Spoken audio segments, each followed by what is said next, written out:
बारिश के मुख्य सीजन यानी वर्षा ऋतु के खत्म होने के बाद एक ऐसी कालावधि आती है जिसे यमदंष्ट माना प्राणहर यम की दाढ़ कहा गया है। ये समय होगा शरद ऋतु का, जो कि 23 अगस्त से 23 अक्टूबर के बीच रहेगा। इसे यमदंष्ट क्यों कहा गया है और इस ऋतु में हमें क्या क्या सावधानियां रखनी होगी, आइए देखते हैं।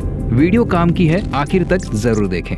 इस ऋतु में जब मौसम तो सुहावना लगता है, लेकिन शरीर में छिपे विकार अचानक सक्रिय हो जाते हैं। शरद ऋतु में सूर्य की किरणें तीव्र होने से वर्षा के मौसम में संचित पित्त दोष इस समय प्रकोपित हो जाता है। परिणाम स्वरूप शरीर में पित्त जन्य विकार तेजी से बढ़ते हैं और आयुर्वेद के अनुसार शरद ऋतु को रोगों की माता और प्राणहर यम की दाढ़ कहा गया है। इसका कारण है इस मौसम में पित्त, लवण रस और सूर्य की गर्मी तीनों का असंतुलन। इस समय पित्त ज्वर, अम्ल पित्त, अजीर्ण, रक्त पित्त, शीत पित्त, फोड़े फूंसी, जलन, चक्कर, अधिक प्यास, पसीना, क्रोध, अनिद्रा, पीलिया, रक्ताल्पता, अल्सर, मुंह के छाले, बाल झड़ना, मूत्र संबंधी विकार आदि रोग अधिक देखे जाते हैं। ऐसे रोगों से बचने के लिए क्या नहीं खाना चाहिए और क्या खाना चाहिए, आइए समझ लेते हैं। शरद ऋतु में क्या न खाएं।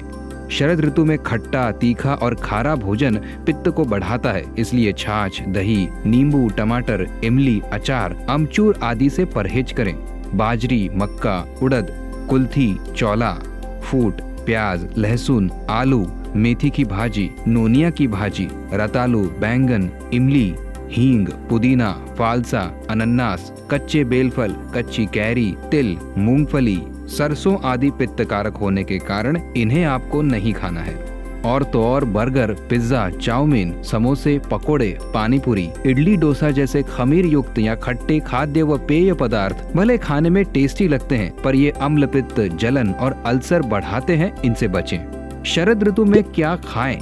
इस ऋतु में अनाज में गेहूं, जौ, ज्वार, धान, सामा आदि लेना चाहिए। दलहन में चने, तुअर, मूंग, मठ, मसूर, मटर लें। सब्जी में गोभी, ककोड़ा, परवल, गिलकी, ग्वारफली, गाजर, मक्के का भुट्टा आदि तथा फलों में अंजीर, पके केले, जामफल, जामुन, तरबूज, अनार, अंगूर, नारियल, पका पपीता आदि का सेवन किया जा सकता है।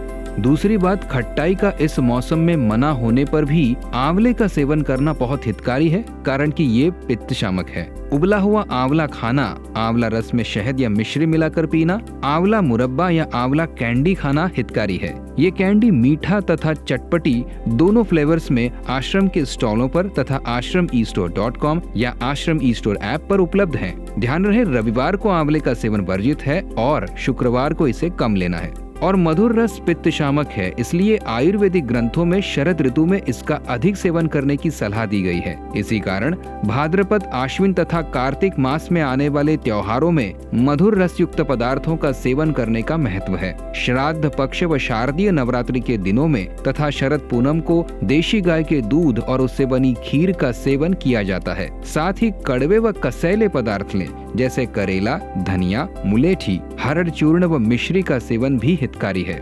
तो इस ऋतु परिवर्तन के समय में यहाँ बताई गई बातों का अगर सावधानी से पालन कोई करता है तो निश्चित ही बीमारियों से बचते हुए वो अपनी सेहत को सुरक्षित और सुदृढ़ बना सकता है। ये जानकारी अगर अच्छी लगी हो तो इसे औरों तक जरूर शेयर करें और चैनल को सब्सक्राइब करना न भूलें।